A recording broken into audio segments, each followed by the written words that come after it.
No ar, mais um episódio do NinjaCast, episódio número 37, conversando com você diretamente, o público da Paraíba, do Brasil e do mundo, sobre as novidades e os bastidores da política, sempre trazendo personalidades que repercutem no nosso estado. Hoje temos a alegria de conversar com... Ele é filiado ao Partido Progressistas, ele é suplente de senador, já ocupou a cadeira de senador, empresário, bem-sucedido no ramo de entretenimento e também no ramo também da gastronomia, e também hoje, atualmente, ocupa o cargo de secretário-chefe de gabinete da Prefeitura de João Pessoa, lá do prefeito Cícero Lucena. Diego Tavares, obrigado aí por ter vindo, Diego.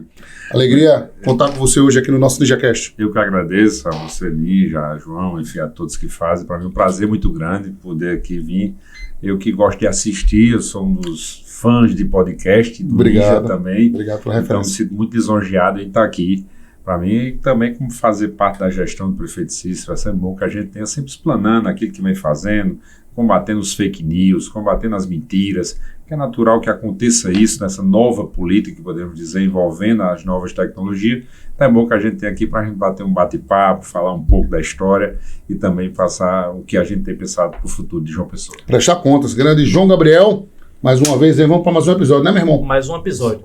Pelas minhas contas, é o 37º NinjaCast e é o meu terceiro NinjaCast. É um prazer inenarrável estar aqui mais uma vez, hoje com a participação do Diego Tavares, a gente bater um papo, conhecer mais um pouco dele. E, grande João, falando do último episódio, uma repercussão incrível, né, João? Não só na mídia tradicional, nos sites, mas também nas redes sociais, né? Nos canais de comunicação do NinjaCast, né, João? Relata pra gente. Isso. Ganhamos muitos seguidores. TikTok, Instagram, bombando. Bombando. Instagram também, inclusive, agora com o NinjaCast Oficial também, né? Isso. Muita gente seguindo também o canal do YouTube do NinjaCast. Isso é uma grande referência. A gente ganhou praticamente 205 seguidores em 2 dias, não foi após a participação do Nivaldo. O povo da direita todo lá marcando presença. Tem que fazer esse abraço. O pessoal acompanhando. Ele repercutiu bastante, também aproveitou, fez os cortes e botou nas redes sociais dele e divulgou um pouco a gente. Inclusive, aproveitando o momento... Vontade, João. Eu já vi todo mundo fazendo isso no YouTube e sempre tive vontade de fazer. O pessoal que estiver assistindo aí, dê o joinha, siga aí, se inscreva no nosso canal, para dar um apoio aí pra gente, não custa nada, é R$0. Exatamente, marca a presença, tá aquela notificação, você recebe o recado, né, a notificação de que vai ter o episódio do NinjaCast. Hoje teve o card, né, aí, agradecer o pessoal da parte de suporte que tá, com certeza tá causando grande repercussão positiva no NinjaCast, e é isso que a gente fica feliz, né, com a repercussão, né, João? Exato. E com esse feedback aí do público, muitos comentários também no Instagram, né, matéria também no blog do Ninja também com uma boa repercussão, isso é que é mais importante. Falando agora do podcast, como foi que eu conheci Diego Tavares? Eu era um repórter enxerido, 2007, eu funcionário da Rede Paraíba de Comunicação, Carol. Aqui eu mando um forte abraço, sua assessoria, Carol, grande amiga. Carol é amiga de casa, eu estava fazendo aqui nos bastidores, aqui é minha amiga, foi lá em Jacumã com a de Carlos, sempre, portas abertas, tem a chave lá de casa, aqui é minha amiga querida, também você está muito bem assessorado, viu? Se eu fosse político, ou se eu fosse o ocupante de um cargo público, eu com Carol e com o Ivandro Oliveira, eu não queria mais nada não, porque Ivandro... Melhor do que isso, só o Ninja, né? O Ninja que me dera, já devia estar aposentado na parte da assessoria. Agora, Ivandro é um profissional brilhante, amigo. Conheci Ivandro da época lá do Valentino Figueiredo, meu amigo de universidade, de banca de UFPB. Aqui eu mando um forte abraço, lá do Tá na Área, todo mundo, ele, Alec, turma competente, mandar esse forte abraço. E a gente vibra, né, grande João, com quem faz sucesso, com quem é do bem, com quem é competente, e mandar um forte abraço para ele. Ivandro, meu vizinho de bairro lá de Pedro Gondim. E aí eu repórter em 2007, na Rede Paraíba de Comunicação, e eu repórter de lá com Napoleão de Castro. Eu tinha vindo da Arapuã, repórter na Rede Paraíba Sat, e quis o destino que eu fosse ser enxerido para vender comercial. E eu acabei batendo numa loja lá no Shopping Tambié, chamada Bonaparte. Olha só quem era o dono da loja Bonaparte, querido Delano Tavares. Acreditou no maluco. Só para esse repórter vem aqui, que a gente vende sonho, né? Vamos fazer um mexão no rádio. E durante todo o período que eu passei na Rede Paraíba, o Bonaparte era anunciante da gente lá com o Napoleão, e combinava Napoleão com Bonaparte. E a franquia do Delano, inclusive, passou à frente, né, para outras pessoas, outros empresários, mas naquele momento Delano teve um gesto de gratidão à família Tavares, que eu mando um forte abraço para seu pai também, doutor Reginaldo, que é uma pessoa de muita, né, estima, mas Delano, que é hoje, inclusive, secretário de turismo do Estado, foi meu parceiro, anunciante, e isso que a gente leva da vida de Diego. E aí eu conheci Diego através de Delano. Interessante, né, Delano? E política sempre teve no meu sangue, eu sempre gostei. Meu pai já foi vice-prefeito de uma pessoa, meu tio foi deputado federal, deputado estadual. Então eu gostava de lá, porque quando você terminava o programa ia almoçar. E naquele momento acho que eu estava terminando meus estudos, tinha disputado a eleição, tá certo? Não tinha tido êxito. Então estava voltando meus estudos, terminando, aí voltava, a gente ia para lá para poder atualizar, bater papo, e pode ter certeza foi uma época boa e de muito aprendizado para mim. Porque hoje muitas vezes, pessoas, Diego, como é que é isso, mexendo na política? Mas foi muito escutando, que é sempre o que é importante fazer. Mas uma época boa da Rede Paraíba de Comunicação. Na época nem cabelo branco tinha. Na época, é verdade, eu também. E eu tinha mais cabelo. Você tinha cabelo. Eu tinha cabelo. Eu não falei cabelo, eu não choro aqui. Então vamos fazer uma meta pro ano que vem, fazer o implante. Eu converso muito com o Carol, com o Joel, sabe? Ano que vem eu faço o implante. Tem que fazer um implantezinho para organizar. Diego, hoje tem um fundinho histórico para Cajazeiras, inclusive, sem ligações com a cidade. O dia do primeiro voo, inclusive, da Azul, governador João Azevedo. Queria que você fizesse essa experiência, né? Você relatasse pra gente como é que você, como um cidadão cajazeirense, que tem Cajazeirado, literalmente. Mas e para ressaltar que é uma pauta antiguíssima, né? Uma luta bastante antiga, desde menino. Eu escuto falar sobre o aeroporto de lá e vai, não vai. Foi. Hoje, inclusive, pela manhã, eu amanheci nas minhas redes sociais relatando isso. Era um dos sonhos do meu tio Edmir Tavares, que foi deputado estadual, deputado federal, representando toda aquela região, até conhecido como o maior benfeitor de Cajazeiras. Tem a emblemática Universidade, o IFPB da época, o primeiro IFPB da Paraíba, lá em Cajazeiras, conseguiu, mas tentou o aeroporto e não conseguiu. Primeiro passou muito tempo para que conseguisse ter um aeroporto. Me lembro que tinha um jornal, quando saía lá, que todo dia ele contava a promessa do aeroporto. Era mesmo. Todo dia cobrava que era 1.002 dias, 1.003 dias, 1.005, 1.006, 1.010, todo dia no jornal, vizinho estava a cobrança da estrutura do aeroporto de Cajazeiras. Quando terminou o aeroporto, passou-se aí 10 anos, 15 anos, para concluir o aeroporto, mudou de local e tal, fez a estrutura, disse agora os aviões. Como é que a gente faz? Então era um sonho, virou aquilo ali que eu nasci pequeno já sonhando com esse aeroporto que chegaria um avião. Passou-se vários governos, passou-se várias gestões e agora tornando uma realidade. Então é um momento histórico para a cidade, é um desejo. Cajazeiras já está numa situação geográfica que o avião ela tem um diferencial muito grande. Muitas universidades, né, inclusive, né? Muitas universidades. Nós estamos ali a 2 horas de Juazeiro, no Ceará, que é um outro grande polo do Ceará. Lá no Cariri. 2 horas de Patos. Então você tem ali a terceira maior cidade do estado de um lado e a segunda ou terceira maior cidade do Ceará também do outro lado. Patos, se não me engano, está com voo também, né? Também. Então, graças a uma ação feita pelo governador João Azevedo, com apoio da senadora Daniela, do deputado Aguinaldo, de vários outros parlamentares, conseguiu trazer esse sonho uma grande realidade. Hoje mesmo, Delano me ligava, estava retornando aqui a João Pessoa, foi pela manhã acompanhando o governador, acompanhando toda a equipe, e ele me dizia, impressionante a alegria da população, porque aquilo é uma vitória da cidade, aquilo é uma vitória da classe política, que se uniu, situação e oposição, para dizer, vamos aqui, as nossas divergências, as nossas brigas políticas, a gente deixa aqui para o momento do dia a dia, mas isso aqui é uma vitória da cidade. Estou muito feliz você hoje permitir que hoje você tem empresários naquela região. Aí vem a segunda pergunta, tem demanda para isso? Tem isso? Quando eu digo governador João Azevedo, ele fez uma conta. Ele é impressionante como o governo ele se posicionou. Ele gera um determinado tipo de isenção para a Azul, ao pousar em João Pessoa, e isso ele gera de crédito para poder bancar o avião está lá em Cajazeiras. Interessante. Para que a empresa... E interlocução, inclusive, com o Recife, né? Já exatamente. Direto para a capital pernambucana, porque lá tem muitas conexões, né? E foi bem inteligente, né? Exatamente. E fazendo essa ponte. A previsão, acho que era 17 ou 18 de julho, do primeiro voo. Mudou para hoje. Nessa mudança, quando foram atrás para poder... Se o governador ia no voo inaugural, já tinham vendido, só faltava um assento. Já estava, graças a Deus, lotado. Esse bastante não sabia, já tinha vendido tudo. E hoje o governador teve que ir em outro avião, tá certo, pela logística, mas que bacana, isso aqui bacana, é bom. Tá certo, isso mostra que tem público para isso, tem o potencial. Eu conversava com a senadora Daniela hoje pela manhã, ela me dizia, estou saindo de Cajazeiras, vou para Recife no avião, voltou no avião da operadora Azul, e ia para Brasília. Então tem uma demanda, como é Patos também, com o deputado Hugo Mota, enfim. Então eu acho que é você levar o desenvolvimento para o interior do estado da Paraíba e para o turismo nem se fala, né? Aí você vai ter um ganho muito grande disso, porque quando você tem qualquer investimento de hotel, às vezes você vê, não, investir em tal, o resort, investir no hotel bacana, investir no diferencial, o avião ali não tendo, o cara já faz outro cálculo, já perdi aqui um pouco dessa demanda. Então, abre portas para vários outros investimentos, seja turismo e investimento também comercial. Interessante. A gente via que o sertão era muito pobre, né? Dito como pobre, né? Porque lá não tem acesso, lá é distante. E hoje virou um oásis, João. Impressionante como o sertão está com uma característica agora empreendedora, né? Você tem grupos empresariais lá naquela região que estão, assim, pujantes. E Cajazeiras tem uma característica porque é uma cidade que, historicamente, tem ligação com a capital paraibana e com todo o estado, né? Você vê, todo mundo quer saber informação de Cajazeiras. Não é porque a turma da imprensa de Cajazeiras é forte, não. Mas é porque todo mundo tem essa ligação. E eu estava em Brasília, inclusive, lá na Marcha de Prefeitos, e foi feito um anúncio pelo governador no escritório de representação. E eu fiquei impressionado, porque eu disse, mas que notícia boa, porque, né? Aí agora estavam brincando, a aeronave é pequena, mas é cada um, o povo, quem quer falar mal, né? Mas é o seguinte, tem a demanda, na hora que a demanda aumentar, você vai ter uma aeronave maior. Acho que casou com a questão da Azul, está investindo nesse voo mais regional, né?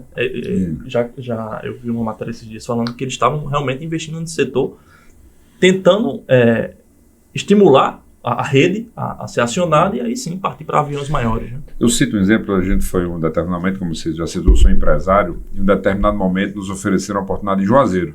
Eu tive que sair de uma pessoa e ir para Recife para pegar um avião para Juazeiro. Logística. Acabou não viabilizando, mas se fosse viabilizado, é mais ou menos nessa época aí que a gente relembrou um pouco tempo atrás nessa época. Justamente já viabilizado, eu tinha que ir lá toda semana. Então você acaba tendo investimentos. E se não tivesse, eu ia fazer um outro tipo de conta. E olha, aqui já não tem a opção. Quando a pessoa vai investir também, o empresário vai investir às vezes numa indústria, vai investir no potencial, porque eu faço uma leitura que hoje o serviço público ele tem um poder muito grande, mas no fundo, quando roda é a qualidade de vida. Então hoje a gente trabalha diariamente em João Pessoa pela qualidade de vida, para melhorar cada vez mais essa qualidade de vida. E você tem uma calmaria, você tem uma segurança maior nessa cidade do interior e muitas vezes falta a logística, que são oportunidades como essa que vai crescendo. Falar em logística, vamos falar agora de coisa boa.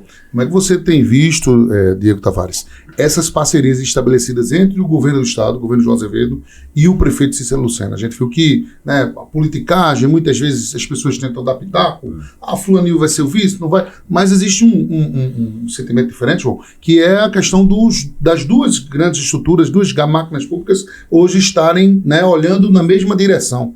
Fazendo um link, isso. Também acho que era um sonho para minha época, adolescente, que teria meu título de eleitor, e nunca tive a oportunidade de ver isso, um prefeito e um governador trabalhando juntos. Sempre foi uma posição ali, abrir um buraco, outro tapava, sempre foi moído, né? E ver isso agora, como é que você vê essa questão? Eu também sempre, na minha adolescência, eu sempre via esse lado mais, que a gente tire as divergências de lado política, e existe algo que eu aprendi, que é a liturgia do cargo. E muitas vezes a gente não via isso em João Pessoa há muito tempo. Quando eram mesmo brigados, não se tinha essa conversa. Era de um tempo que se marcasse uma obra em João Pessoa do governo do estado, o prefeito às vezes saía, viajava para não ter que ir, e vice-versa. Era aquela questão, sempre tinha uma agenda, uma demanda. Hoje não é só isso, não é só uma parceria política que foi formada lá em 2020, quando Cícero decidiu ser candidato, foi até o governador, quero ser candidato e quero seu apoio. O governador, ok, reuniu o grupo dele, nós vamos apoiar Cícero. Esse da hora, eu quero que você indique o vice-prefeito. Tinha muitos querendo naquela época, inclusive, para isso, e Cícero quer que você indique. E chegou o nome do jovem, do competente, tinha feito um grande trabalho na oposição, inclusive na Câmara de Vereadores, que é Léo Bezerra, sendo o vereador mais votado em João Pessoa, mas acreditou no projeto de Cícero, saindo ali de uma reeleição, podemos dizer, garantida, porque não só ter sido mais votado, mas também ter feito um grande trabalho, respeitando, sabendo o papel da oposição, não aquela oposição, o Léo até citou isso porque ele estava em campos opostos durante o período, mas Léo fazia aquela oposição construtiva, porque existe uma diferença entre aquele que serve, que utiliza, inclusive a rede social, já é muito comum, o opositor que tudo ele é contra, tudo. Ele não quer o bem da cidade, ele torce para todo dia sair e ter um problema na cidade para poder ter o que falar. Porque se a cidade não tiver problema, ele não tem mídia, ele não tem o que falar. Então, ele torce para isso, daquela teoria de quanto pior, melhor para ele. E diferente do vereador de oposição, que você sente, olha, eu tenho esse problema aqui, mas vamos tentar resolver? Vamos sentar. Hoje, aqui, antes de chegar aqui nessa gravação, eu estava recebendo o vereador da oposição, Marcos Henriques. Vereador do PT. Vereador do PT de oposição. Sentou lá, o vereador disse, olha, tem coisas que eu faço crítica na tribuna, mas tem coisas que eu venho aqui lhe dizer. Eu acho que isso aqui pode melhorar, eu acho que isso aqui pode ser feito. Porque se eu divulgo determinadas circunstâncias da cidade, que é histórica, mas eu estou divulgando contra a cidade. Então ele tem tido essa ponderação e é essa relação que o prefeito Cícero tem me feito para isso. E aí dentro dessa relação que aí vive, como eu disse, não só uma relação entre governo do estado e prefeitura política, mas uma relação administrativa. Se você nunca viu, João, imagine eu que tenho a oportunidade de sentar e ver o governador abrir o mapa ao lado de Léo, ao lado de Cícero, e dizer, Cícero, eu estou pensando em fazer essa obra aqui, ó. Essa intervenção? Essa intervenção. Você dá um exemplo, o governador disse, Cícero, eu estou pensando em interligar o bairro entre Bancários e Jardim Universitário. Outro sonho. De Jardim Universitário até Altiplano. Fazer a ponte ali que o governo está fazendo. Uma demanda antiga isso aí. Isso, e Cícero Sampaio também tem esse sonho. Mas já que você quer fazer, governador, esses brincotes, como o governo tem mais recursos, já que você faz... O é melhor. Né? É meu primo rico. Já que o senhor vai fazer, eu também queria fazer, mas já que o senhor vai fazer, eu vou fazer o Parque Linear das Três Ruas. Então isso você tem uma parceria administrativa. Você está interligando 2 bairros, que é uma obra de mobilidade de João Pessoa, muitas vezes é cobrado, mas é isso, é você interligar bairros. Você tirar o acesso do bairro mais populoso, inclusive, né? Exatamente. O acesso para Mangabeira, né? Que é um super bairro, né? Exatamente. Eu como não estou acompanhando bastante essas notícias, mas como é que está essa obra? Tem previsão para entregar ainda nessa gestão? Sim, você fala da obra... Da interligação das 3 ruas. Das 3 ruas, vamos lá. A parte da prefeitura, a primeira etapa, estamos concluindo, isso deve acontecer ainda esse final desse mês, no aniversário da cidade, que o prefeito irá anunciar amanhã. Todo dia João Pessoa terá um presente, todo dia ele dará um presente à cidade de João Pessoa. Então, um presente positivo de obras, de ações, de anúncios positivos. Então, ele conclui esse mês ainda. E o governador também, a previsão é final desse mês, início de setembro, estará concluindo essa ponte. Pronta? A primeira etapa. A primeira etapa. Que é a ponte que interliga Bancários ao Jardim Universitário. É aquela que vai no HU ali, por trás do HU? Exatamente, atrás do HU. A outra ponte, que é a segunda etapa, que também está sendo realizada, acredito que o governo também deve estar fazendo ainda, conclui ainda esse ano. A segunda etapa seria o quê? Altiplano? Sim, Altiplano. Show de bola. Ponte. É porque Altiplano as pessoas não veem porque pelo acesso do Altiplano, ela numa rua que não tem, eu posso dizer, não tem grande fluxo. Então, é aquela rua ali que vai perto do igreja, aquela ruazinha que isso. Asfaltaram já, eu acho que não foi até o final, né? Exatamente. Aquela rua tem 2 casas ali que estão sendo desapropriadas a pedido do DR, para poder ir direto e lá vai dar lá no Hospital Universitário. Vai facilitar bastante ali, viu? É justamente aquela... Sempre foi um sonho, porque aquele trânsito ali dos bancários está gargalado, né? Tempo já, né? A cidade cresceu, a popularização dos carros, isso afetou todas as capitais do país, o trânsito hoje é em todas as capitais, porque... Até vi um especialista falando sobre isso, tanto que eu digo que eu gosto de podcast. Isso é importante. Porque eu assisti ele dizendo isso, olha, é mais fácil fazer um carro do que uma rua. É mais rápido. Então, enquanto ele fazia mostrar enquanto tantos 1000 carros são feitos no país, se fazem tantos quilômetros de calçamento. Então, é natural que vai ter sempre o calçamento primeiro daquela obra que possa ser feita. Então, popularizou-se o carro muito, que isso é um lado positivo, eu vejo, mas o serviço público demora a poder acompanhar. E não são nessas ações que acompanham. Então, dentro dessa parceria, a gente pode dizer, essa das 3 ruas ainda é conclusão desse ano, da etapa completa da prefeitura, se não em dezembro, janeiro, coisa só porque eu sempre gosto de dar um prazozinho a mais para essa conclusão. Do governo do estado, eu acredito que até as 2 pontes também, ainda antes disso um pouco, tá certo? Vai ser por etapas. Outra parceria importante de mobilidade, interligando ali Cristo ao Geisel, que é um gargalo agora que está... Ali também é parceria governo e prefeitura? Né? Isso, o governo do estado vai fazer a interligação, pedido do prefeito. É um viaduto que passa por debaixo também, né? Passa direto também. Direto do Cristo para lá agora. É um problema que vai ter, mas não tem como você cozinhar, fritar os ovos sem quebrá-los, então tem que quebrar, infelizmente, então a gente vai ter esse problema aí. É obra de 12 meses, já se passaram 2, então ainda tem mais ou menos 10 meses aí de conclusão. Mas toda a região ali será feito um binário para poder você ter justamente o fluxo da interligação dos bairros. Mas você já vai desafogar um outro problema que você tem, que é o viaduto do Cristo, que foi feito por Cícero, quando foi prefeito da primeira vez. O famoso viaduto Sorrisal. São problemas que foram atacados na raiz. Que nunca caiu, né? Nunca caiu aquele Sorrisal. Você viu que é política, né? Quem dizia que nunca caiu. O Sorrisal ia cair. Dizia que o Sorrisal ia cair a oposição. Aí o prefeito pegou, passou com um monte de ônibus lá. Eu falei, porque eu estava aqui, o companheiro cobriu, tive que cobrir essa pauta. Falar, porque vai passar um monte para mostrar que esse viaduto é de verdade. É porque tinha um gramadozinho do lado e dizia que era Sorrisal. O pessoal, quando gosta de coisas da Paraíba, acontece muito isso aqui. Vocês costumam, quando foi o governador, fez esse viaduto aqui, perto do Forroque. Perto do Forroque. Esse viaduto agora, quando foi prefeito da outra vez. Esse em parceria, que o viaduto em si é obra do governo do estado, mas todo o binário ao redor de asfalto e todas as ações são feitas pela prefeitura, além do serviço, porque ele também pega uma parte do setor administrativo municipal. Sim. A esquina ali do setor administrativo, ela diminui um pouquinho para poder fazer. Então, parceria extremamente importante. E aquilo que eu disse, o governador apresentou o projeto e disse, vai ter uma parte do setor administrativo. Pois não, para a cidade, vamos fazer. E assim sendo feito. Eu acho interessante essa pauta porque a mobilidade sempre foi um problema bem debatido nas últimas campanhas, né?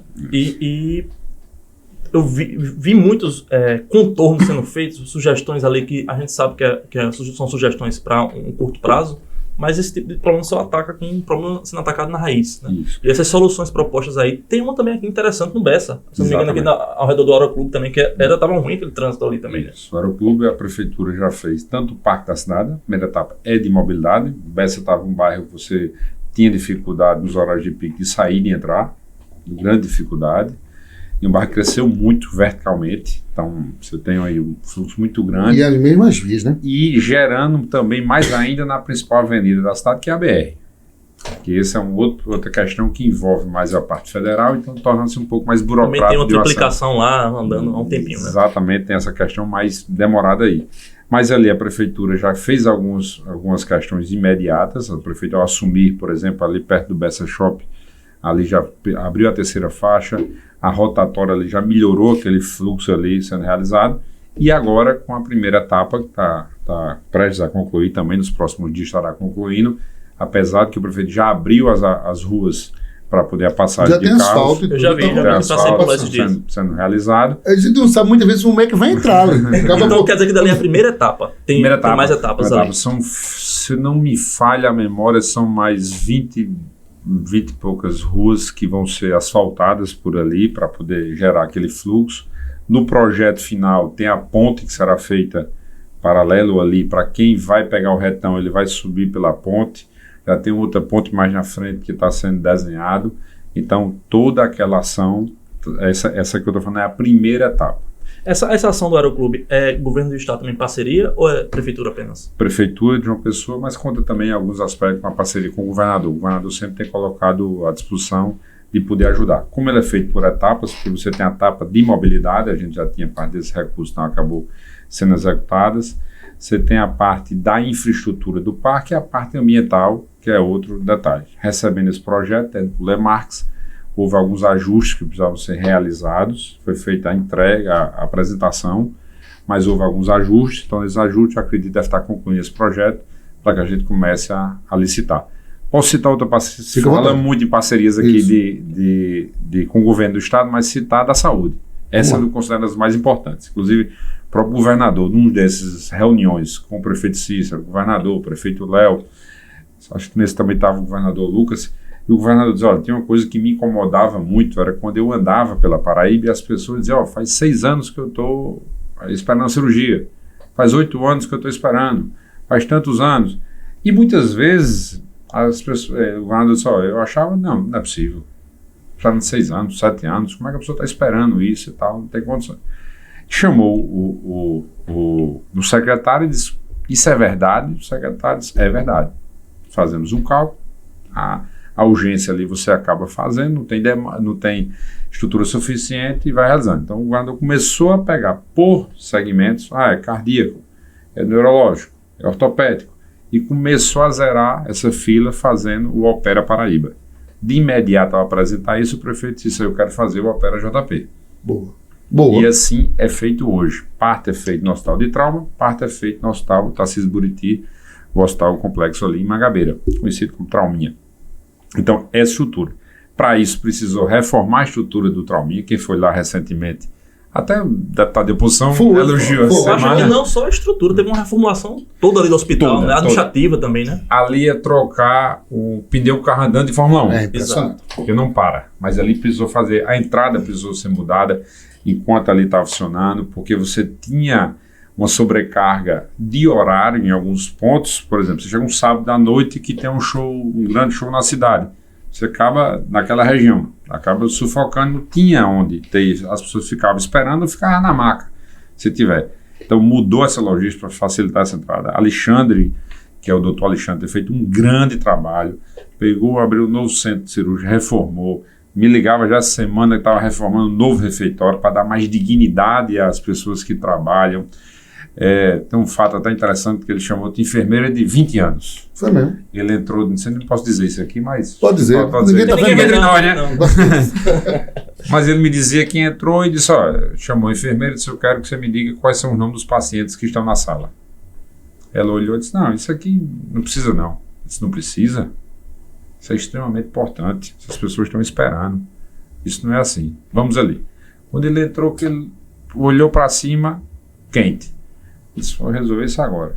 Chamou e disse, vamos comprar ar-condicionado e climatizar todas as enfermarias. De imediato. Então, atitudes como essa, você muda a recepção da dignidade. E essas coisas só fazem se você sair da zona de conforto. Porque, isso, às vezes, até os próprios colaboradores estão acostumados com aquela situação, com aquele calor, com aquela falta de contato, humanidade ali com os pacientes. Não. Então, tem que ter esse choque mesmo, né? Há uma pessoa que chega e está com vontade de mudar aquela situação. Tem coisas que ele diz... Que é interessante, que ele disse que eu tive que chegar um dia e disse, eu tenho um paciente para operar. Aí o médico, não, teve um problema, eu disse, eu vou operar. Eita. Não, mas eu vou operar. Deixa comigo aqui. Bota na sala de cirurgia que eu vou operar. Atitudes como essa você acaba estimulando. E aí qual é a alegria disso, desse pacote todo?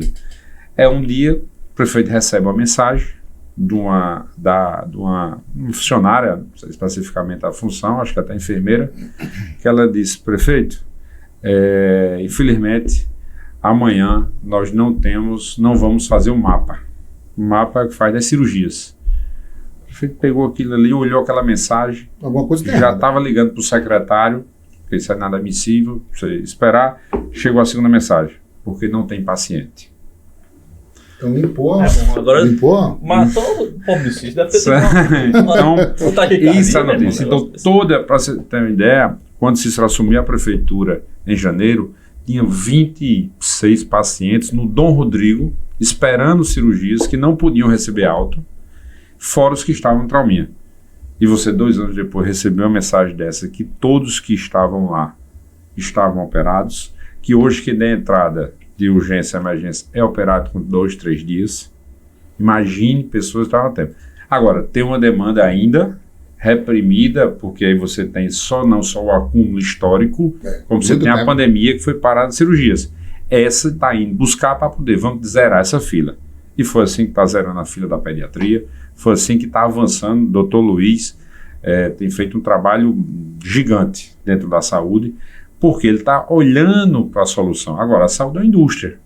Saúde, doutor Luiz, doutora Janine, se você não olhar como um todo, não adianta. Você pega o PSF, por exemplo.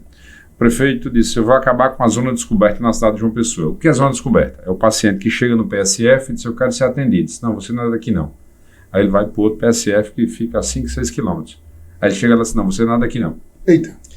Então ele não sabe onde é atendido. Passando isso na minha história, assim, várias pessoas com esses relatos, antigamente tem muito isso, né? Inclusive, você chegar no PSF e ter alguém para lhe atender, um médico, né? Exatamente. Então faltava a construção, vamos construir 12 novos PSF. Sacrifício, como uma das minhas atribuições é acompanhar as ações em Brasília, fui ao Ministério da Saúde, a gente acompanhou o prefeito em audiências para poder a gente conseguir esses 12, porque não é só o recurso de fazer, você tem que ir lá no Ministério e dizer, olha, eu vou cadastrar, ele é obrigado também a mandar mais recursos, por mais que recurso é pouco do que ele manda, mas ele tem que mandar. E então, vem carimbado o dinheiro. Vem carimbado e planejado, porque na hora que você cadastra um novo PSF, um novo serviço que você faz na saúde, ele manda aquele recurso, custa ali, sei lá, 100 mil reais por mês, ele manda 70, a prefeitura tem que botar 30, mas ele tem que botar 70 pelo SUS. Então isso é uma dificuldade, uma força política que tem que ser utilizada. Então conseguiu, depois aprova o projeto, vai para licitar para que a gente acabe com essa zona descoberta. Mas esse paciente, quando eu abrir esse PSF aqui, tá certo? Se eu não tiver preparado o hospital, lá para poder atender, se eu não tiver preparado os exames, se eu não pegar a rede credenciada, eu só resolvi aumentar a demanda aqui. É enxugar gelo, né? Eu não resolvi o problema. Então, você tem que olhar para a atenção básica, estou fazendo, tem que olhar para os exames, para a regulação e também olhar para os hospitais. E aí sim foi feito hoje, dentro do Hospital Santa Isabel, como hoje nós temos cirurgia bariátricas, de pessoas que estão sendo operadas dentro da rede municipal, que não tinha isso, não tinha. Serviços novos foram abertos. O custo hoje de abrir uma hemodinâmica, tá certo? Só para você ter uma ideia, quando abriu tinha máquinas paradas, fechadas, dentro do hospital para serem instaladas. Aí você fala, mas por que isso? Porque o custo de manter. Hoje é um custo altíssimo, mas o prefeito não é justo. E no dia, Deus permitiu que no dia que abrisse a hemodinâmica, salvou 2 vidas. Graças a esse serviço. Então, são ações, se você comparar os números de cirurgias... E silenciosas também, né? Exatamente. Silenciosas. Tem um custo alto? Tem, até porque 50%, 55% são de fora de João Pessoa. Era isso que eu ia falar, assim, o problema da saúde de uma pessoa sempre foi um problema muito complexo por essas questões que você falou. Tem a capacidade administrativa e logística que é muito complexo e é tudo uma rede que se interliga. Mas tem uma coisa que se agrava para João Pessoa, que é ele receber atendimento das cidades circunvizinhas, até lá do Sertão, do Cariri, do Brejo, enfim. Porque tem prefeituras que não tem estrutura, mas tem uma ambulância, então manda para aqui, para o Candavagas, para fazer o parto aqui, enfim. Então tem essa complexidade de você, além de prover a população de João Pessoa, os arredores, né? Exatamente. Uma vez eu conversando com o prefeito Cícero, que eu costumo dizer que eu tenho aprendi muito e agora eu estou fazendo minha pós-graduação. Isso é importante. Você já foi prefeito, já foi governador, já foi senador, já foi ministro. Então, todo despacho com ele eu aprendo. Tá certo? É cobra criada na política mesmo. Então, aí uma vez a gente numa conversa, numa apresentação desses números, se a gente aqui concentrar só em João Pessoa, vou citar um caso claro. João Pessoa, vou fazer uma pergunta aqui, me pergunta. Fica à vontade. Fica à vontade, vamos mudar agora o lado de... Quantos habitantes tem João Pessoa? Rapaz, quase 1 milhão, né? Não, 835 mil habitantes. Então, foi bem. 835 mil. Tem 1.200 cartões suíços. Eita, o povo sem... Estão clonando, né? Não, vai do interior, mora no interior, tem um parente aqui. Pega um comprovante de residência. Pega um comprovante de residência, disse essa é minha irmã que mora comigo, mora o pai, mora ela. Mora lá. Agora se faz um cruzamento, mas tem a dificuldade porque o município de lá não autoriza para fazer um exame, para fazer uma ressonância. Joga para cá. E a gente discutindo isso com o prefeito, e a prefeita disse, olha, eu sou prefeito de João Pessoa, eu entendo minha responsabilidade, minha prioridade de João Pessoa, mas eu tenho que pensar na pessoa que está precisando de saúde.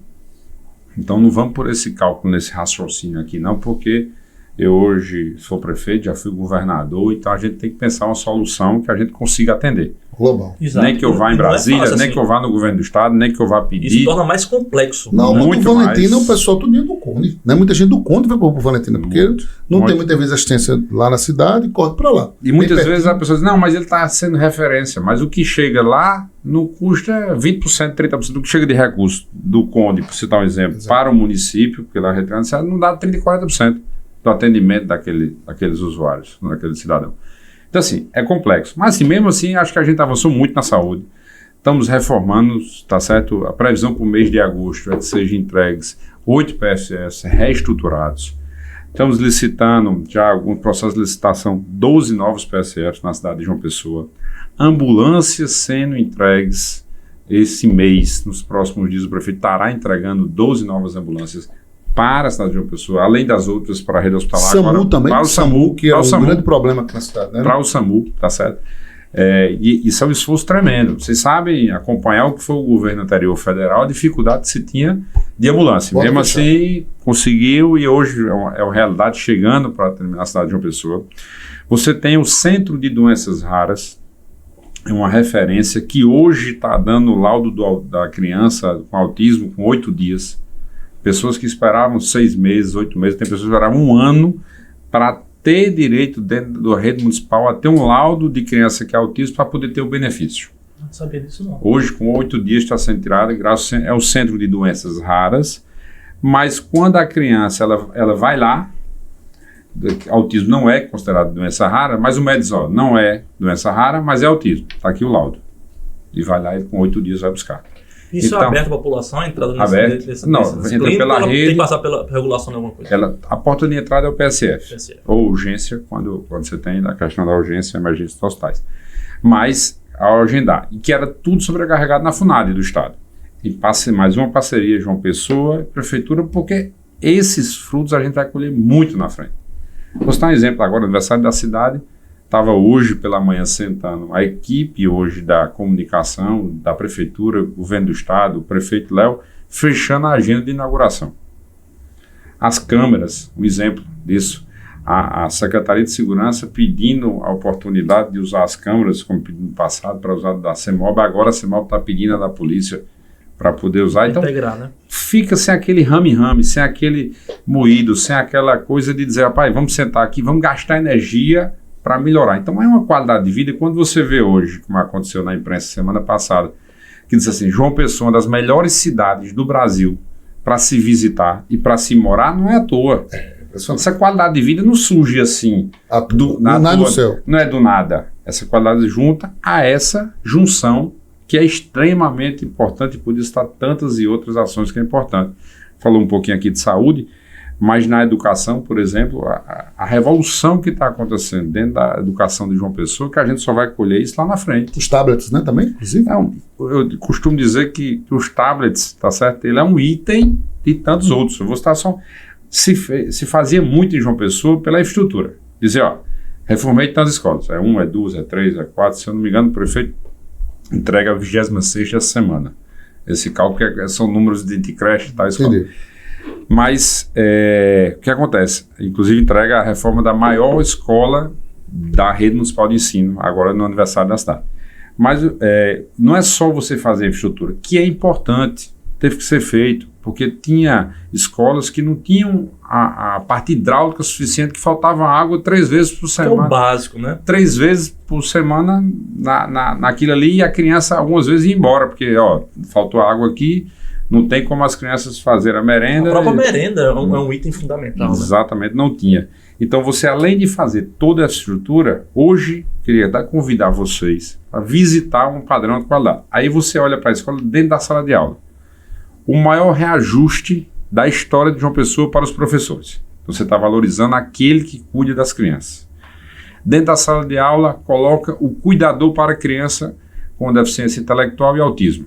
É outra coisa que, ao assumir a primeira reunião que o prefeito teve, os números diziam que tinham em média 300 crianças dentro da rede municipal. Depois o prefeito botou os cuidadores lá dentro para ajudar essas crianças e deixar o professor focado na aula e ter ali que possa gerar mais inclusão. Passou-se para 600, passou-se para 900, 1.600. Hoje nós temos 2.300 crianças com autismo, sua grande maioria autismo, dentro da rede municipal. Somos a primeira capital do país a ter isso dentro da sala de aula. Extremamente inclusiva, né? Humanizada. Nós temos testemunho de mães que dizem, olha, eu mandava meu filho para a escola de 8 horas, quando dava 8h30, o autismo tem uma característica de podemos se estressar, ou podemos dizer assim, levar um pouco, quando dava 8h30, eu mandava ele de volta. Hoje não, você tem dentro da sala de aula. Manter e conseguir acompanhá-lo. Manter para que gere inclusão. E quantas inclusões nós vamos fazer? Faça um cálculo das 2.300, porque tem um quadro mais leve, mediano. Então faça o cálculo quantos leve aí nós vamos ter socializando nos próximos anos. É interessante, a gente fazendo uma parte do Diego, lá no bairro das Indústrias tem uma escola, que é ali, eu não me esqueci o nome, que é ali atrás daquele posto de gasolina bem na entrada do bairro. E essa escola lá, ela funciona manhã, tarde e noite. Ela tem EJA, ela tem educação de jovens e adultos de noite, pessoal que trabalha e ainda estuda, e é extremamente lotada, e com todo mundo com serviço de excelência. É uma coisa interessante que o pessoal comenta, quando você fala, porque isso aqui é no bairro dos Bancários, ou em Mangabeira, que tem mal, mas ele está falando de um bairro que é mais afastado, que teoricamente teria mais complicações para que tivesse a questão da logística e tudo, e é um bairro que tem esse tipo de assistência. A gente vê quando funciona, é igual a juiz de futebol. Quando a imprensa não está tendo denúncia, quando a gente vê que não está tendo críticas, nem nenhum tipo de... E hoje tudo é muito fácil com vídeo, né? Aí a parada pega. Mas quando tá uma questão desse silêncio, essa calmaria, porque está funcionando, né? Isso aqui é uma boa... E, na verdade, no bairro da Justa também tem até uma creche que funciona cedinho, né? Parece que 4h30 da manhã, 5 horas, o pessoal que trabalha naquela região. Já começa a outro detalhe. Outro detalhe interessante que eu tomei conhecimento da educação. 56 escolas estão reformando e reestruturando, até porque muitas delas tinham dificuldade de energia para receber os tablets e os computadores. Outro detalhe, os professores recebem hoje os Chromebooks. Chromebooks são os computadores da Google. A Google, no meu tempo mais moderno, tá certo?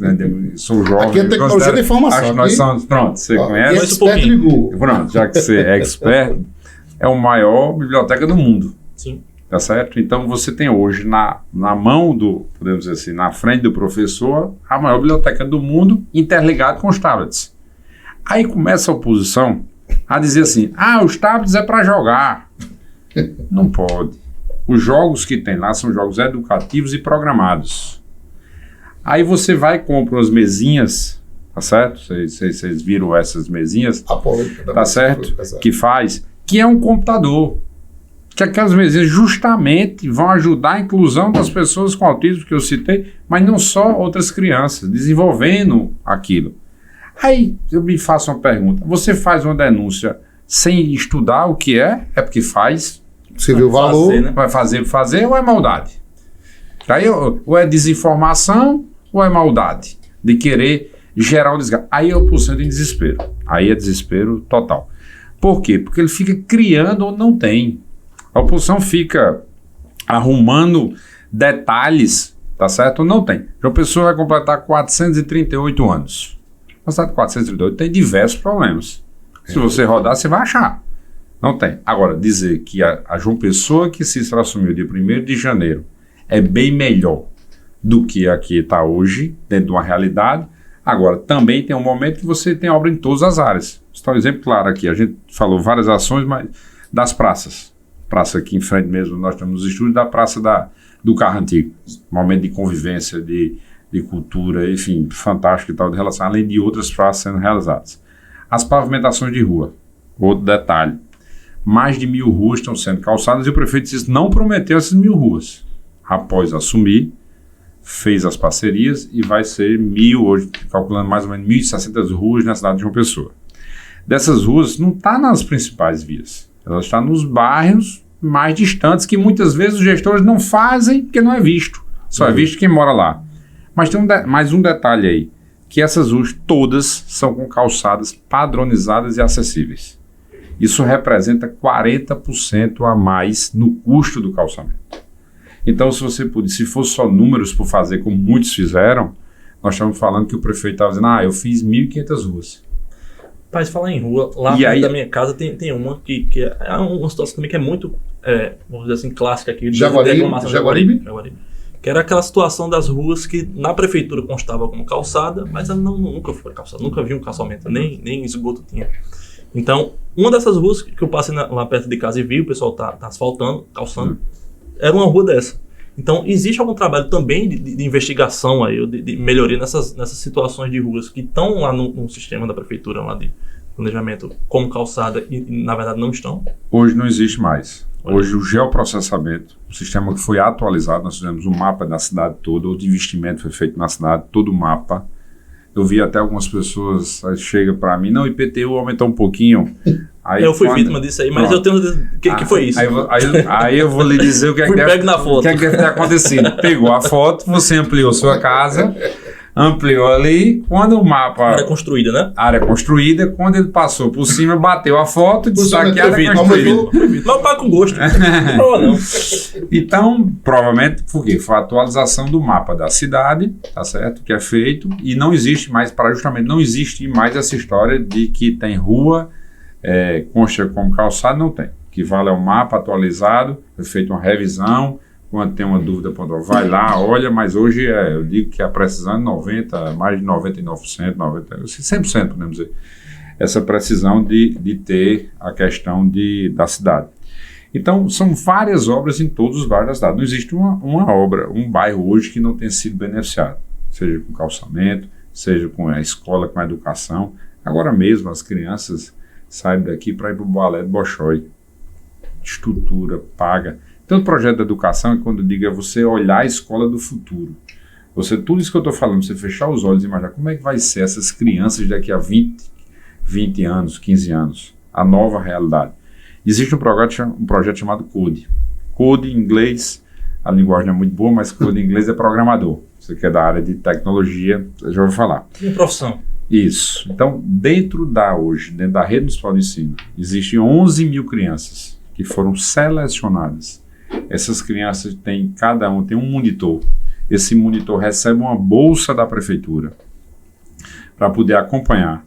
Quem dá esse acompanhamento dos sistemas, da forma de fazer esses sistemas dentro para essas crianças, alguma parte até depende do adolescente, é a Universidade Federal, acompanhado uma parte pelo IFPB. O Funatec, se eu não me engano, eu vi o Funatec compartilhando o hackathon que teve e tal. E com a Universidade Federal da Paraíba. Muito bom. Então juntou para poder fazer e esses alunos já fizeram a primeira startup. Muito bom. O ganho que vai ter essa família, que um salário, eu estava conversando com um investidor da área de tecnologia e ele dizia, quando eu falei sobre isso, tá certo? E até outro exemplo também, eu, prefeito Cícero, em Brasília, numa audiência com o Sebrae Nacional. Quando a gente relatou isso para o presidente do Sebrae, ele disse, eu não acredito. Isso aqui, hoje, eu não tenho mão de obra suficiente dentro hoje de várias prefeituras, eles estão dizendo lá no estado dele, e muitas vezes dentro do Sebrae falta pessoas que desenvolvam sistemas internos. E hoje um salário se calcula de 12, 13 mil reais de um programador desse. Aí viramos outro problema. Não é isso não, vou federal. Na Paraíba é maior, Na Paraíba tem um bônus, né? Então você tem hoje, aí disse, mas ele sabe fazer o programa, mas tem dificuldade do inglês.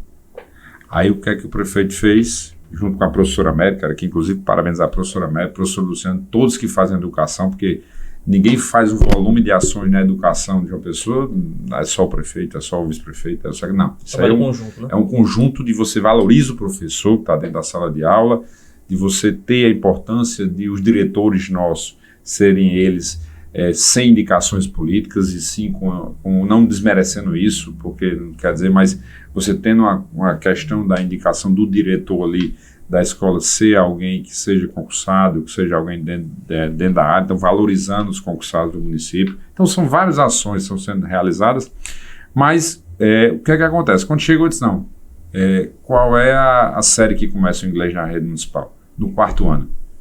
O prefeito olhou, estava também presente para a secretária, disse, na iniciativa privada. Quando é que começa? Não, é no 2º, é no 3º. Na escola de uma pessoa começa mais cedo, qual? É no 1º, então vai ser no 1º ano. Eu acho isso sensacional, assim, eu sou da área de tecnologia, fico brincando, quero me esquivar um pouquinho para não me meter muito, mas é uma área que eu sou apaixonado desde de moleque. E você falou alguns pontos aí que eu vou pontuar aqui, só algumas coisas e eu queria lhe ouvir também a respeito, que é a questão da tecnologia na educação, né? Eu acho que a tecnologia por tecnologia ela não funciona na educação só por ser tecnologia, ela é só uma ferramenta, ela precisa ser inclusa na educação com metodologia, né? Então, os professores precisam ser capacitados para isso e tem que ter uma forma de como é que eu vou usar essa tecnologia, essas ferramentas no meu dia a dia, até para tentar chamar mais a atenção do aluno, né? Tentar reter mais o foco dele no estudo, engajar mais dele na ida à aula, nos seus estudos, enfim. Eu acho isso fundamental. Queria saber se a prefeitura tem trabalho nesse aspecto, nessa linha. E outra que eu ouvi você falar aí sobre essa questão do inglês, eu acho interessantíssimo. Eu fiz 8 anos de inglês e no seu Web2B até hoje. E hoje no mercado de trabalho eu sinto a falta disso. Eu fiz, poxa, por que eu não dei valor a minha mãe pagava para mim um curso particular de inglês e eu não dei valor a isso. E hoje eu sinto na pele. Então, essa sacada de vou trazer tecnologia e vou tentar também trazer o inglês é fantástico, certo? Muito, muito legal mesmo. Dentro de cada colégio você tem a sala Make. Sala Make, eu me empolgo, porque trabalhar dentro da prefeitura hoje, você se empolga com novidades, você se empolga em fazer o bem.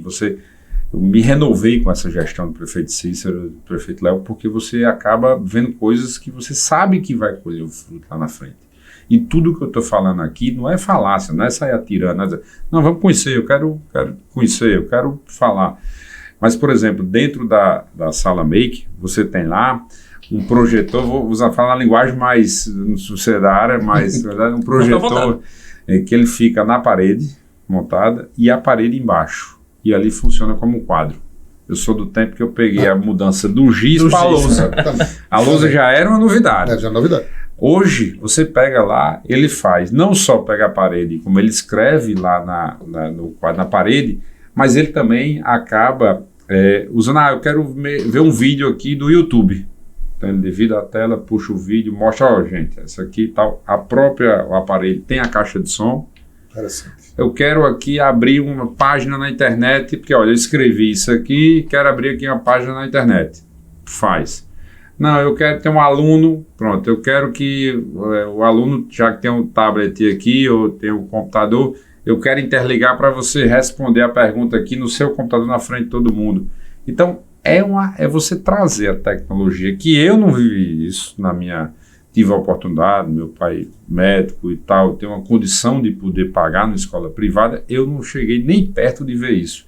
E hoje ver essa realidade dentro do ensino de João Pessoa, muitas vezes você não vai ver. Você não vai andar, o cidadão que está aqui nesse momento, ele não vai andar no meio das pessoas e vai ver isso. Ele não vai andar pelas principais ruas e vai ver isso. Mas pergunte ao filho que hoje está na rede municipal. É tanto que 11 mil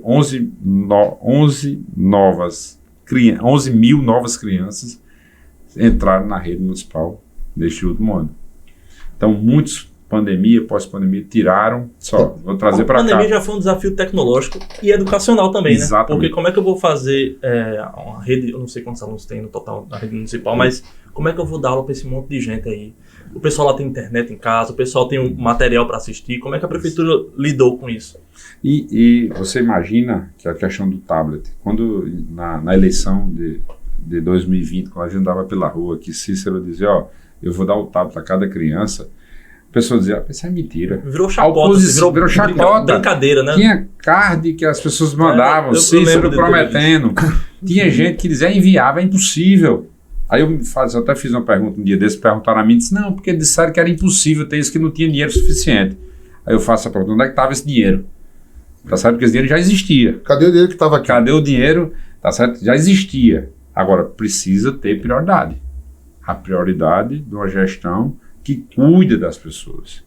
A prioridade de uma gestão que agora pega e diz, a gente dobrou o número de refeições distribuídas na cidade de João Pessoa.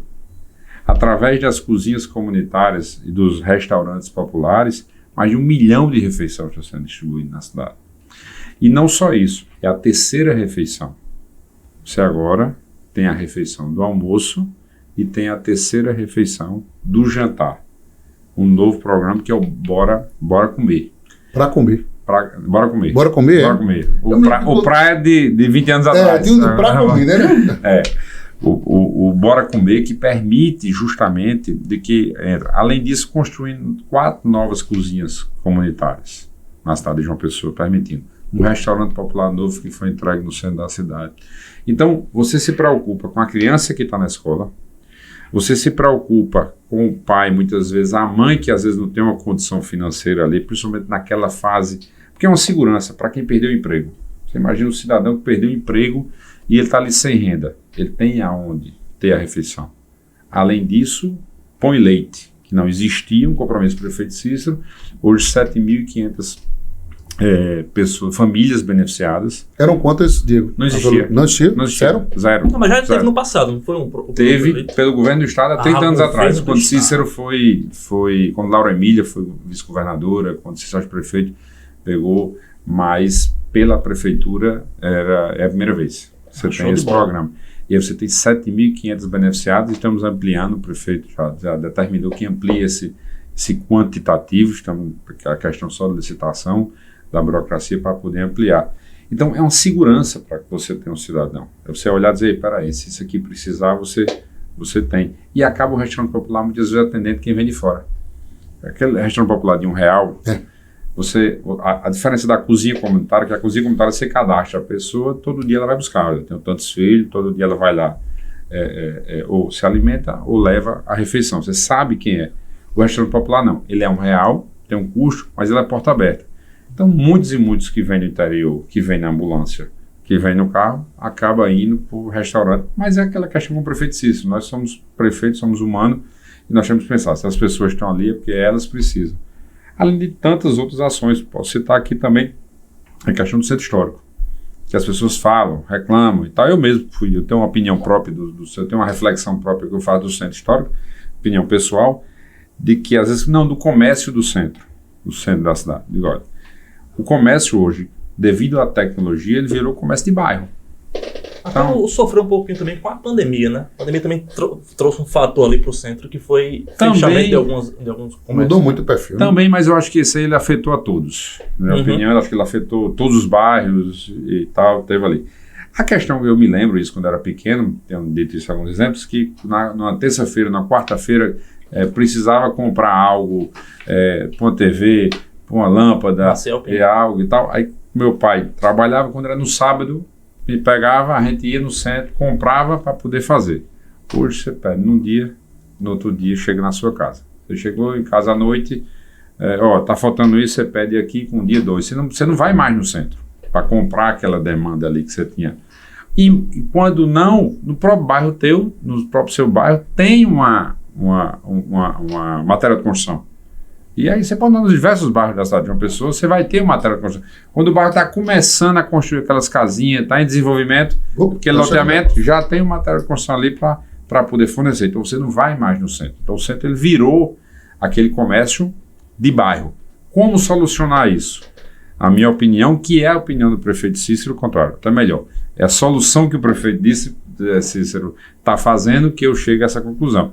É você incentivar o turismo, que aí você vai trazer agregada para o centro novas ações, e para isso está sendo feito o Hotel Conventinho, quando ali teremos... Mas esse Conventinho é um projeto também antigo. Eu lembro que minha mãe já foi funcionária da prefeitura e ela, há tempão, já tentava avançar com esse projeto e nunca parece que tinha um... Destravamos. Eu mesmo fui 2 vezes a Brasília, exclusivamente... É um projeto muito lindo, muito lindo mesmo. Teve uma vez até um pouco engraçado que esse prefeito, estão falando aqui que o dinheiro o dinheiro que estava vindo para o Hotel Conventinho não vai sair não, vamos cancelar. Essa mudança de governo, o prefeito disse, pois vá amanhã a Brasília.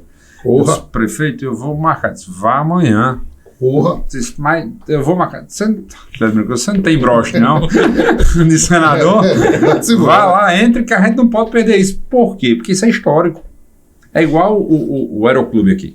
O prefeito sentou e disse, como é que resolve? Como é que senta? Como é que a gente enfrenta o problema? Não, porque tem Ministério Público, tem os sócios dele. Como é que a gente resolve? Ministério Público, vem cá, senta aqui na mesa. Como agora? Então, e aí chegou a solução. Como agora estão falando da praia, né? É engraçado a posição. Teve uma pessoa que esteve aqui sentada aqui nessa última cadeira. Vamos aproveitar nesse último episódio, né? Sentada na cadeira, dizendo que se iria acabar o turismo por causa no Nilvan Ferreira. Aqui, semana passada, disse que se iria acabar com o turismo por conta da decisão da praia. Você concorda? Eu fico muito tranquilo, porque ele nem a loja dele conseguiu manter. Como é que ele vai entender do comerciante da praia? Então, nem bom empresário ele foi, então ele não vai conseguir, tá certo? Manter. Agora, é questão da você fazer oposição. A proposta que chegou inicial para poder, do Ministério Público e tal, todo mundo, iniciar o primeiro debate, era 10 horas da noite fechar. Aí disseram mais assim, prefeito, você lança às 10, vão achar ruim, o senhor libera para meia-noite. Disse, não, bota meia-noite. A crítica dele foi justamente, ele disse que não teve escuta da população, não teve... diálogo. Diálogo, exato, a palavra foi essa. Vai dar do que é que senta? O Ministério Público sentou com o Ministério Público e a Prefeitura e teve diálogo, chamou a associação para participar, tá certo? Eu só achei estranho, por exemplo, determinadas associações, de que é a favor que tire o informal lá da Penha, no Seixas, mas é a favor que deixe o informal que está na praia. O que foi feito ali, e aí a oposição ela se pega, é o horário, o problema é o horário.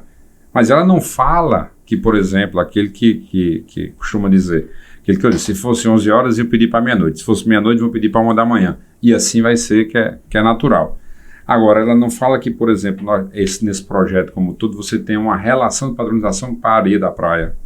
Porque isso, eu ando, tá certo, pela cidade, as pessoas olham para mim e dizem, Diego, eu quero botar minha sombrinha na praia, mas quando eu chegar lá já está tudo loteado. E agora o que é que tem lá? Você quer o empreendedor, o comerciante, ele quer ter a sombrinha para alugar? Quer, ok, você bota a sua e você bota 3. Quando lotar 3, você bota mais 2. E assim você vai deixando espaço para quem vai levar, porque a praia ela é pública. Então você tem um ordenamento como um todo. Você tinha, eu gosto de fazer, não sou exemplo de atleta, mas gosto de fazer minhas caminhadas, minhas corridas, meus trotes às 5 da manhã, 5h30. No primeiro dia que aconteceu isso, eu fui abordado umas 6, 7 vezes, as pessoas parabenizando, porque tinha lá que quando dava às 5 horas da manhã, estava lá, prostituição e drogas, aberto. Teve até um assassinato desse no quiosque daquele. Exatamente. Então você está preservando aquilo que nós temos de maior valor. E muitos que não preservaram, cidades que foram citadas aqui, hoje se arrependem porque não tomaram atitudes e medidas. Agora, o que é que seria, podemos dizer, não respeitar? É você chegar lá, passar o trator e derrubar, como foi feito no passado lá atrás. Então, esse mesmo debate, essa mesma discussão, eu sei que mais já, vai demorar muito não. Vão começar a concordar. É igual ao Aeroclube. Quando começou a negociar, não, é absurdo. Foi um boi de fogo. Tem isso e tal, o prefeito foi lá, sentou, não consegue, é o liminar que vai vir, é a ANAC e tal, o prefeito foi, eu quero resolver. Sentou, bateu na mesa e resolve. E é assim que a gente tem que cuidar. Era outra trava, né? E é assim que o prefeito tem que cuidar da cidade toda. É assim. Vou citar outro, já citamos aqui o Parque da Cidade, citamos o Conventinho do Centro. Você estava falando do Centro Histórico, que a gente interrompeu. Você estava falando sobre os projetos e equipamentos históricos que estavam pensando para lá. Então, só para concluir aqui, por exemplo, o Terminal do Valentina, outro também obra que parado vem se arrastando, também o prefeito do aniversário da cidade, no mês do aniversário, estará liberando para a população. Já entregando. Isso também boa. Enfrentando. O prefeito não tem essa também questão. Teve várias empresas que começaram, termina, muda de empresa, licitação nova e tal. Exatamente, enfrentando e resolvendo. Porque a gente não pode perder mais tempo. E Cícero, quando ele diz, vou fazer o melhor mandato da minha vida, é isso. E as pessoas, quando fizerem essa reflexão lá, porque a maldade é tão grande da oposição, alguns, posso generalizar todos, mas a maldade que a gente está com 2 anos e meio de gestão, ele já disse que a gente está com 4. Já aumentou Já aumentou 1 ano e meio. Tá na conta. Tá certo? Ele já está. Por quê? Porque ele já está em eleição. Ele não está preocupado de sentar e dizer, prefeito, como é que a gente pode resolver isso aqui? Como é que a gente tem um problema social para se resolver? Porque há 20 anos atrás, o prefeito botava dentro do carro o cidadão que estava no meio da rua. Ele botava dentro do carro e mandava, é de Campina Grande, eu vou mandar deixar. É de Patos, eu vou mandar deixar. Hoje você tem um fato novo chamado droga, a dependência. Então o problema é todos nós, que nós temos que sentar para poder resolver. O prefeito estava conversando, ele é da Frente Nacional dos Prefeitos, secretário nacional, conversando com o prefeito do Rio de Janeiro, Eduardo Paes, o prefeito de São Paulo, é a mesma discussão. É o mesmo. Nós temos hoje em João Pessoa, tá certo? Venezuelanos que são de uma tribo indígena, que a característica dele é ir para a rua. É ir para a rua, é pedir na rua. Hoje ele estava com uma placa lá no Bairro dos Estados. Pedintes por natureza. Por natureza. É a história da tribo indígena. Se você disser assim, você vai ficar ali no canto melhor para ter, faz parte da característica dele, porque eles nasceram pedindo lá na Venezuela. Então, aí é muito fácil você chegar e atirando pedras, querendo antecipar a eleição, tá certo? Não é isso. Então, quando você somar isso tudo, por isso que eu fico muito tranquilo. Às vezes você até fala, não, porque tem briga para vice. Eu digo, se não tivesse, eu tava preocupado. Vamos puxar esse moto aí? Sobre campanha? Vamos puxar. Eu só concluir o centro aqui para dizer. O conventinho que está sendo entregue ali vai ter uma história da cidade, vai ter teatro, vai ter biblioteca. Então, um serviço importantíssimo para o nosso turismo e também para a nossa cultura. Ali, quase em frente à Praça Antenor Navarro, também já foi restaurada, voltou às palmeiras antigas lá que tinham morrido e feito trabalho do secretário Zé William, secretário Rubens, secretário Wellington sendo feito. Nós temos o Hotel Globo, onde o prefeito também estará no mês da cidade, a reestruturação, a reformulação do Hotel Globo, reestruturando, preservando aquilo que nós temos de maior. Aí descendo um projeto do Porto do Capim, aí será para resolver... Foi outra polêmica também, o Porto do Capim. Aí para resolver o problema do Porto do Capim é porque tem algumas famílias ali que não podem ser retiradas de ali. Então, qual é a solução? Prefeito, desapropria a Procev, a antiga Procev, demos entrada agora pela questão habitacional com o governo federal, dentro dessa parceria com o governo federal, acabou agora autorizando e demora um pouco mais. Você construído casas ali? Conjuntos habitacionais para resolver o problema do Porto do Capim. Essa é a dinâmica do prefeito Cícero. A antiga prefeitura, aí o que é que faz ali o centro tal, não sei o que, o prefeito, Secretaria Municipal de Segurança. Problema na segurança? Está pertinho do comando ali. A Guarda Municipal. Acho que o comando está ali ainda. Tem um prédio histórico ali, né? Saiu dali, não foi? Comando, vai ser do governo agora ali, né? O comando vai ser a sede do governo do estado. Isso. E eu estou falando mais um pouquinho embaixo, na antiga prefeitura, certo. Lá na Cardoso Vieira, chegando no final da Marcel Pinheiro ali. Lembrei. Ali vai ter justamente a sede da guarda, com academia para o guarda municipal treinar quando estiver trabalhando, com estrutura para ele, para movimentar, porque a ideia é essa. Porque eu acho que é isso, né? Não adianta você fazer reforma, trazer equipamentos novos, mas não trazer vida para ali, né? A gente tem que tentar trazer as pessoas para tentar ir para ali, tentar gerar evento, tentar fazer comércio funcional, algo funcionar para dar vida aqui dali, né? Exatamente. Você imagina, por exemplo, o guarda, ele tá ali no contraturno dele, ele tá ali no horário de folga, só para dizer, eu vou lá treinar.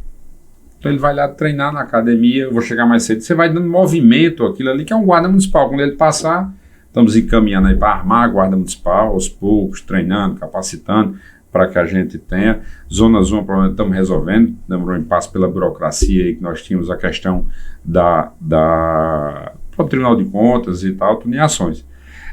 Então, enfim, essa reestruturação do centro está sendo feita como um todo, para que a gente possa. Fábrica Matarazzo, também desapropriada, para ali ser um polo de cinema e tecnologia, é um projeto... Também é um projeto que vem um tempinho esse meio travado, vai demorar alguns anos, porque ele é um grande projeto. Agora mesmo... Tem parceria de alguma instituição de tecnologia aqui? Ali houve a desapropriação e a prefeitura está conversando com algumas parcerias para fazer um investimento, para ser um polo de cinema e para ser um polo de gravação de filmes, com um polo de tecnologia, além de outras de cultura. Frank Miller acabou indo lá e algumas ações, conversa, porque Frank Miller que criou o Batman, acabou visitando e vários produtores foram lá agora e já vem com novas propostas. É uma área muito grande, né? Grande. Então, enfim, é a forma de poder cada vez mais movimentar. Isso é muito interessante. Além da reestruturação do ponto R$100 mesmo, dando uma dinâmica ali mesmo de turismo mesmo, de ambiente para as pessoas sentarem, as pessoas fazerem e tal, usarem aquele momento. Além de outros parques habitacionais que também estão sendo desenvolvidos nos outros prédios do centro da cidade. Então, assim, está sendo pensado como um todo. E a outra, aquilo que eu já disse, para o centro ter esse movimento, é o turismo, é a cultura e moradia. Quando a gente tiver isso, a gente vai ter as outras questões, outras novidades aí, deixei para o prefeito anunciar. Agora vamos para a reta final, agora com a política. Defende, já agora é para a política. Falando de esporte, falando de esporte, tudo, mas agora que falta um bocado ainda. Agora é que rende. Diego Tavares, como é que o senhor está observando essa discussão em torno da vice de Cícero Lucena? Defende a recondução de Léo ou você acha que o debate deve ser mais amplo? Não, primeiro com muita tranquilidade. Eu ficaria preocupado se não tivesse disputa, não tivesse alguém, mesmo que seja nos bastidores, não público, trabalhando ou querendo ser vice. Porque aí quando ninguém quer ser vice, aí você começa a ficar preocupado que a situação... E é uma coisa que acontece bastante nas disputas, é ninguém querer. Não, teve candidatos, tá certo, que sentaram aqui, praticamente, que o vice dele foi escolhido depois de que ninguém... Pode ser até uma pessoa boa, não conheço, não sei se é bom, mas foi escolhido dos últimos, não sabia, porque ninguém queria ser, tá certo? Então, assim, é uma questão de que, primeiro, esse momento, defendo o que? Essa parceria, tanto administrativa, mas a parceria também política entre Cícero e João Azevedo e entre PSB e PP, que ela permaneça, porque os frutos, eu já disse aqui, podiam estar outros também, não puxando um pouco de obras, mas conjuntos habitacionais como Dubai, que o governo do estado está fazendo a infraestrutura, o governo federal irá fazer os apartamentos e a prefeitura irá fazer os equipamentos sociais, é uma parceria perfeita, é o sonho. Dubai é o quê?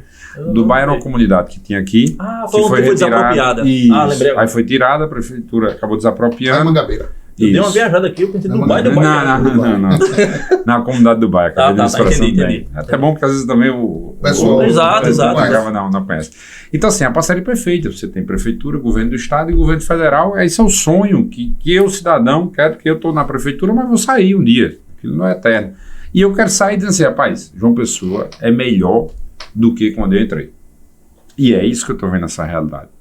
Enfrentando os problemas nacionais de segurança, de drogas e tal. Então, dentro dessa parceria, eu defendo. Como é a parceria para fazer o histórico aqui, entrando na política? É quando o prefeito Cícero foi lá, fez a parceria, sou candidato, você quer indicar o governador... não foi primeiro, deixar claro, isso, quando o governador fez a parceria, não tinha vice. Depois Cícero pediu para que houvesse uma indicação. Ao assumir a prefeitura, Cícero diz em todo canto que nós temos 2 prefeitos, Léo e Cícero. jovem, talentoso, a composição ideal. Preciso de um cara experiente, muito dinâmico, e Léo aquele cara jovem, também muito dinâmico e ao mesmo tempo focando e dividindo o serviço. Então é impressionante a sintonia dos dois.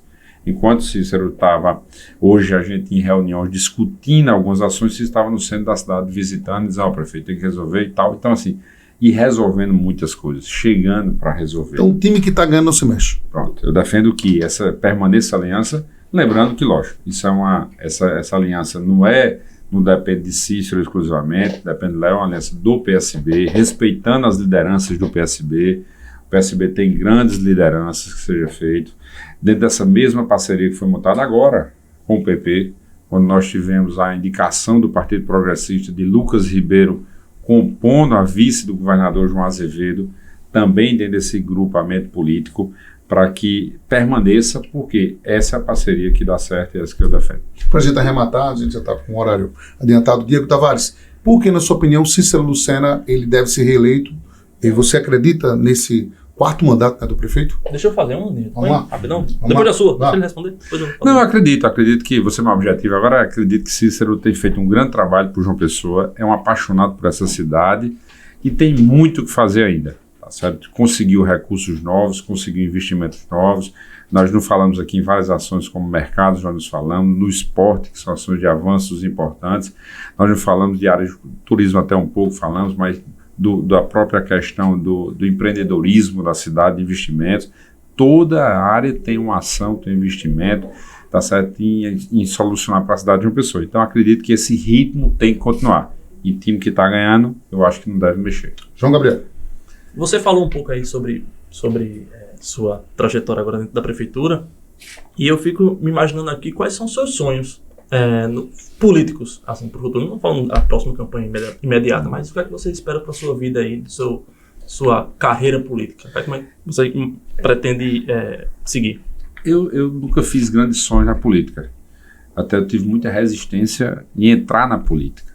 Sou empresário, acabei nos meus investimentos na cidade de João Pessoa. Aqui eu nasci, aqui eu me criei, aqui eu estudei, aqui tenho minha família, aqui sou, como eu disse, empreendedor, empresário dessa cidade.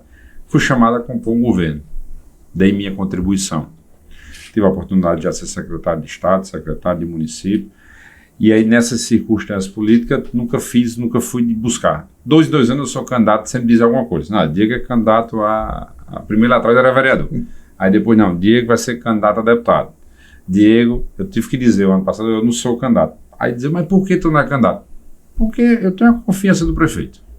Eu tenho uma relação de confiança. Eu estou contribuindo com a gestão que eu acredito.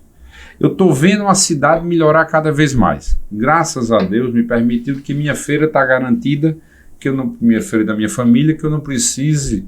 Tá certo? Lógico que, por meu trabalho, eu sou remunerado pela prefeitura. Mas não é uma coisa que, tá certo, que eu precise disso para garantir a feira de casa. Então, para que eu vou estar fazendo um carreirismo? E foi assim que eu fui convidado para ser suplente da senadora Daniela. Quando eu fui convidado, ela tinha 7%, que nem 7%, 6,7% na pesquisa. Era engraçado. Até começava a campanha, porque aí, quando eu entro, eu também não entro para brigar. Pode até perder, isso faz parte da questão política, é uma análise do povo, você faz. Mas eu começava a ir para a rua, começava a fazer reunião, liguei para meus amigos. No dia que eu fui anunciado, eu peguei um telefone, tá certo? E mandei mais de 1.000 mensagens, pedindo um apoio no mesmo dia. Tem gente que é apaixonada pela campanha, né? Pode até perder, mas gosta de estar ali naquele gosta do moído, né? Então, fui pra cima, comecei. E as pessoas, era engraçado, porque as pessoas diziam, até eu fico às vezes com a senadora Daniela, eu fico relembrando, a gente fica rindo, que as pessoas diziam, olha, muito boa experiência. Até porque assim, tá certo? Você tá começando, mas foi a primeira campanha, aí depois você enfrenta e tal. Ou dizia, ó, Daniela é boa, pessoa boa e tal, mas você sabe, né? Campanha tem essas coisas.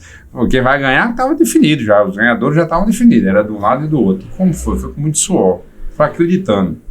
Era em Cajazeiras, era aqui, era focando, e fomos fazendo, e fomos crescendo. Ganhamos a eleição. Então, assim, eu não planejei ser suplente, senadora, não fui lá. Nenhum cargo que eu exerci, eu cheguei lá para dizer, ei, me deu cargo aqui? Não. Sempre fui convidado. sempre tive a tranquilidade disso. E sempre, graças a Deus, em todos os cargos que passei, eu tenho um resultado para entregar, porque foco naquilo ali, que é aquilo que eu disse, eu quero sair melhor do que entrei. Então, temos que dar resultado. Então, não faço grandes projetos, não sou isso. Sou suplente do senador Daniela, lógico, quando eu aceitei ser suplente, eu sabia que poderia ganhar a eleição. E, lógico, acreditei que ganharia. E quando acreditei, eu tenho que estar preparado, porque se um dia acontecer como aconteceu, a senadora me chamou um determinado dia e disse, olha, eu vou me dedicar aqui à eleição, tem a eleição aqui, eu queria que você me ajudasse no Senado, porque tem uma responsabilidade.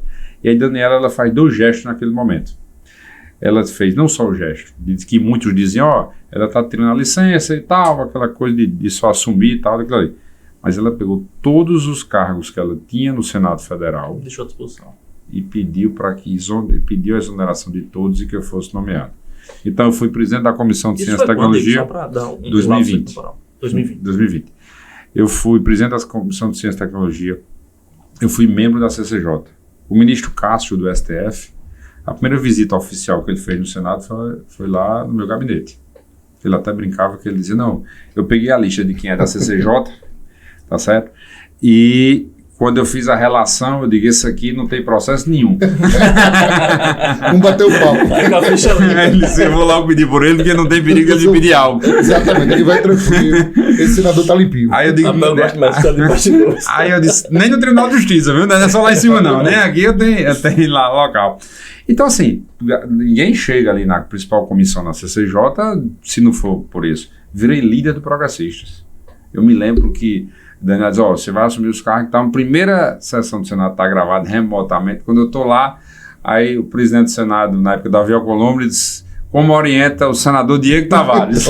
A primeira sessão, 2 dias que eu tinha assumido já, acaba já... Comandando o barco. E graças a Deus conseguimos aprovar um projeto importante, que 10% das multas de trânsito sejam destinadas à acessibilidade. Esse projeto foi aprovado no Senado durante 45 dias, durante os 90 que estava lá, mas em 45 dias está tramitando na Câmara. Acredito que esse ano a gente consegue aprovar. Que é investir em rampas de acessibilidade, investir em calçados, enfim, que tem até essa questão. Então é isso, eu não tenho Você vai dizer, as pessoas dizem, Diego, às vezes eu até pergunto, tu tem um sonho de ser prefeito, tu tem não sei o quê, eu digo, rapaz, de vez em quando pode até dar, mas eu não faço grandes projetos. Eu sou muito tranquilo quanto a isso, procuro fazer todo dia o que é correto, procuro saber fazer qual é a minha obrigação e ajudar. Essa receita tem dado certo. Comecei lá atrás, começou a crescer, eu até digo à minha equipe, eu digo, olha, é fazer o bem e o certo. Se fizer o bem e o certo... É fazer o seu trabalho, o que vier é consequência do seu trabalho, isso, né? Tudo no tempo de Deus. Entrar no tempo de Deus, acredito muito nisso, tá certo? Nas questões. Eu acredito que tem umas coisas de Deus, que eu digo dentro da política, Deus me ajuda muito. Última sessão do Congresso, para me terminar aqui, que você... Não, fique tranquilo. Você gosta de bastidores. Eu adoro. Última sessão do Congresso, é a primeira vez que você... Pode contar. Última sessão do Congresso. Estou à vontade que é bom que viraliza. Isso aqui é água, viu, gente? Última sessão do Congresso Nacional, quando eu estava lá. A sessão era pandemia, começava na Câmara e depois vinha para o Senado. O último dia ia encerrar de férias, quando voltava, já era a senadora Daniela, já tinha retornado ao cargo. Eu saio de lá, existe o secretário da mesa, Bandeira. Eu digo, vamos me despedir de Bandeira. Passei, tá na Câmara. Despedi assim, um dia e tal.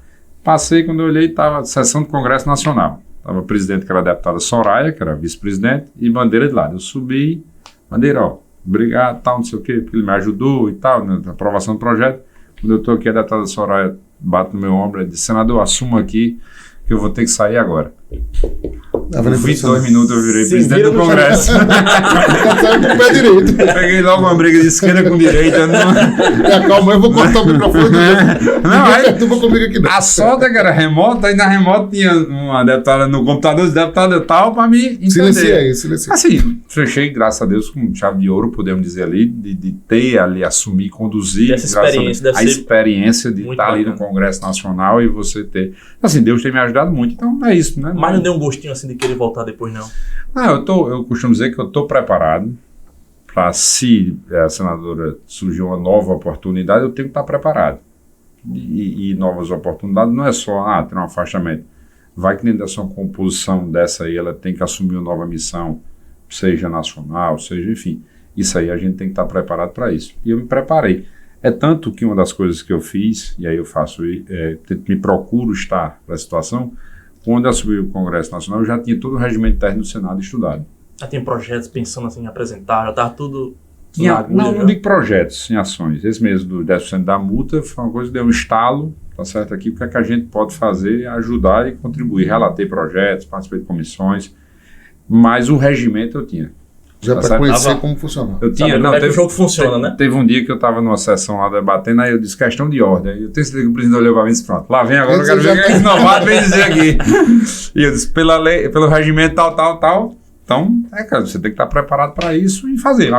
Tá feliz trabalhando? Estou muito feliz. Estou feliz com o prefeito Cícero, estou feliz hoje na gestão, me sinto bem, trabalho até à noite, tá certo?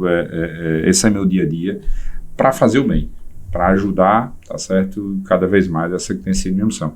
Peço aqui até a colaboração daquele povo da família, porque esse ritmo, quando você sente bem, você se empolga, mas tem uma família hoje, Ritinha e tal, minhas filhas, que são, meu final de semana eu procuro também me dedicar. Coisa boa. Diego Tavares, João Gabriel, satisfeito? Satisfeitíssimo. Coisa boa. Até a próxima, né, meu amigo? Até a próxima, se Deus quiser. Se estiver vivo, daqui para lá. Se Deus quiser. Diego Tavares, obrigado por ter vindo a saudação especial aos seus assessores, Ivandro, Carol, a toda a sua família. Um grande abraço, meu amigo Delano Tavares, secretário forte.